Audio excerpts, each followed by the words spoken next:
Hey there, in this video we're going to talk about half-life and exponential decay. So what is half-life? So half-life is the time that it takes for a mass to decay to half of its original amount. So whatever you start with, the half-life is the amount of time until you have half of what you started with. So let me write that in. So half-life is the amount of time it takes for something to decay to half of what you started with. And so some examples of these, there are lots of applications. So carbon-14 is one of the ones that is used, you may see quite a bit because is what helps date fossils and things that are found, right? The amount of carbon-14 when things are alive is, you can think of it as 100%, and then we go based on the amount of carbon-14 left in the object, we can then decide how old that object is. And so half-life is caffeine has a half-life of 6 hours, ibuprofen has a half-life of 2 hours. So this is how long it takes for something to go down to half its original amount. So let's take the half-life of ibuprofen as an example. So let's say the half-life of ibuprofen is 2 hours.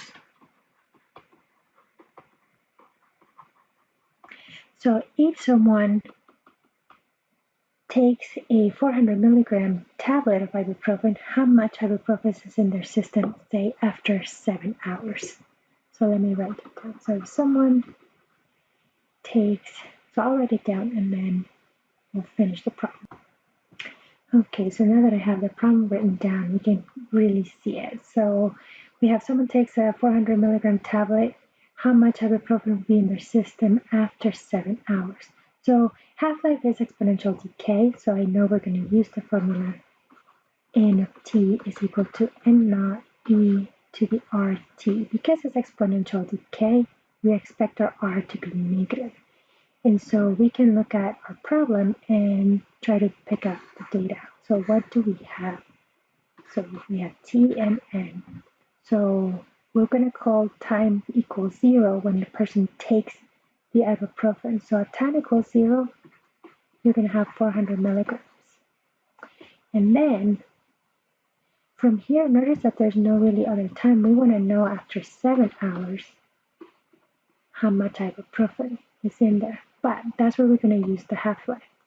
So the half-life is the amount of time. So going back to the definition, of half-life is the amount of time it takes a mass to decay to half of its original amount. So that means that every time you see half-life, when it's 2 hours, so this is the T that I want. So T equals 2. So after 2 hours, there's going to be how much? Well, half of what we started with. So half of 400 is 200 milligrams. And in fact, we can kind of guess what our amount will be just by taking half-lives. So if I go another 2 hours, so I take another half-life, right, 2 hours more, we're going to half the previous one. So half of 200 is 100 milligrams. And then after 6 hours, so another 2 hours, so another half-life, we're going to have 15 milligrams. And then after another 2 hours, so after 8 hours, we're going to half of 50, so 25 milligrams, and so on. So 7 hours is in between 6 and 8. So our amount should be between 25 and 50. So we need to figure out what that is. So going back though to here, okay, so I know the initial amount is 400, so this means my N sub 0 is 400. So I can write my equation as N of T equals 400 e to the RT. I still need to solve for R. So we're going to use the half-life point to be able to solve for R. So I know this tells me when T is 2, N is 200. So we're going to plug that in here. So I'm going to have 200 is equal to 400 e to the R times T. T is 2, that half-life. And our goal is to solve for R. So I divide both sides by 400. So we get 1/2 is equal to e to the 2r. And now I have that exponential that we're used to seeing by now with these problems. So the base is e, so I'm going to use the definition of the logarithm to write it as a log. So I'm going to have the natural log of 1/2 is equal to 2r. And so I can solve for r by dividing both sides by 2. One of the things that you'll see in a lot of books, and a lot of people choose to do this, is use properties, the laws of logarithms here, to rewrite ln of 1/2 as the ln of 1 minus the ln of 2. That when I divide inside, I can expand it to subtraction. And the reason for this is because anytime we have a 1 in the numerator, the natural log of 1 is 0. So I'm just left with negative ln of 2 equals to 2r, which means that r is the negative natural log of 2 divided by 2. And be careful, right? This is natural log of 2. The natural log is a function, so I can't reduce those 2's. I can't divide. One is inside the log and one is not. So this is my r. So my function then becomes n of t equals 2 and naught, so 400, the initial amount, e to the rt, so negative ln of 2 over 2t. And notice that as expected, r was negative. And we said this is exponential decay, so it should be a negative number. If you don't get a negative number, that should be a red flag that there's something that has gone wrong. So now we want to know, the question was when t is 7, what's the amount? So find n of 7 by plugging in 7 for t. So 400 e to the negative ln of 2 over 2 times 7.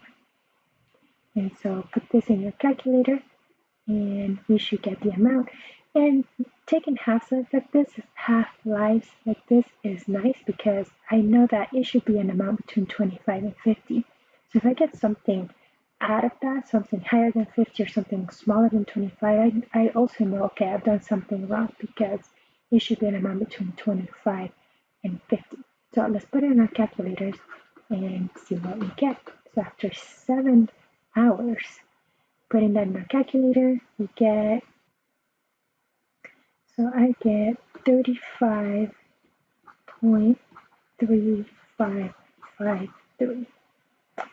So what are units? Milligrams. And notice that 35.5, that is a number between 25 and 50, so it makes me think that I am in a good spot. So the amount after 7 hours,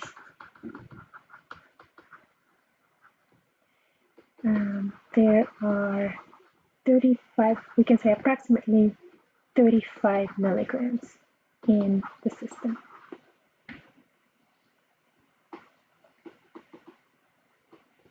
Now, one thing to notice here is that, notice that when we solve for r, we get ln of 2 divided by 2.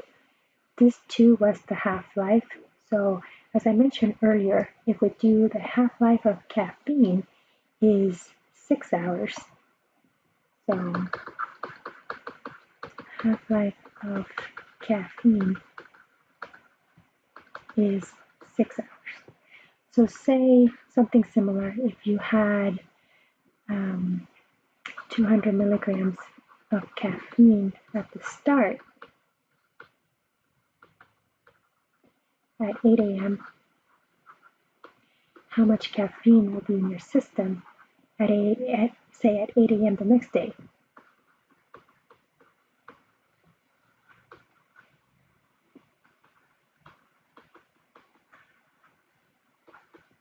So let's try this problem. So if you're a coffee drinker, let's do this. So I'm going to have n of t is equal to n naught e to the rt.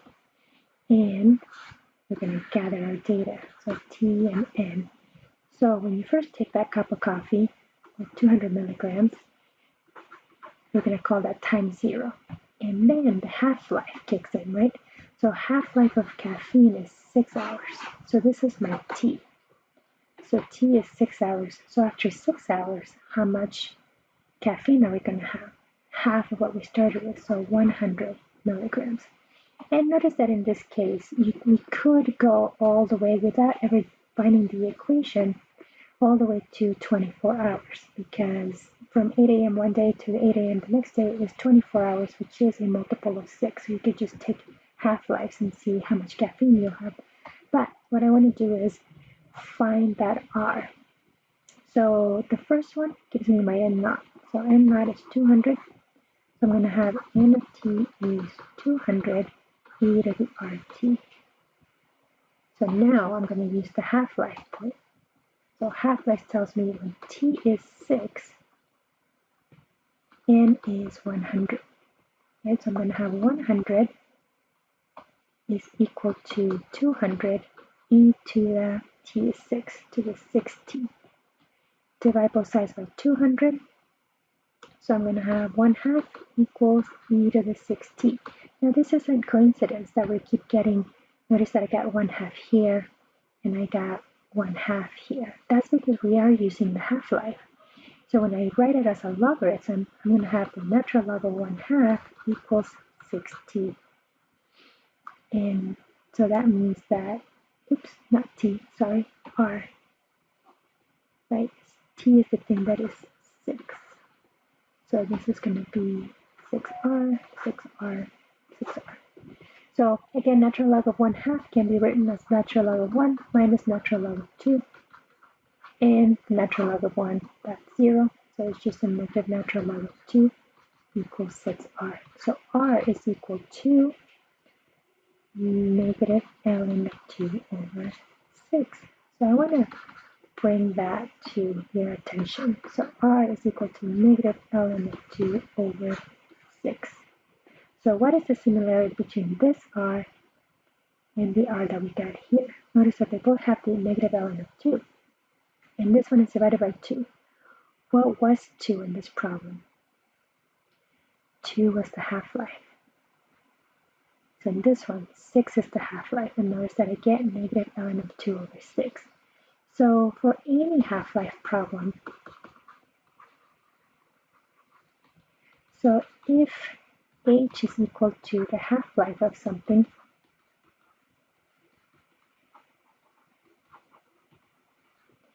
then as we go through our problem, our R is going to be negative ln of 2 over h. And so for any half-life problem, you can write your equation as n of t equals the initial amount times e to the negative ln of 2 over h times t, where h is the half-life. And remember, half-life is a time. Oops, not half-line, half-life, which is a time value of t. And so that hopefully will help you. Anytime you see half-life problems, you could use this shortcut of a formula, but you can always just remember that n of t equals n naught e to the rt, and then go through the points to find what your n naught is and what your r is.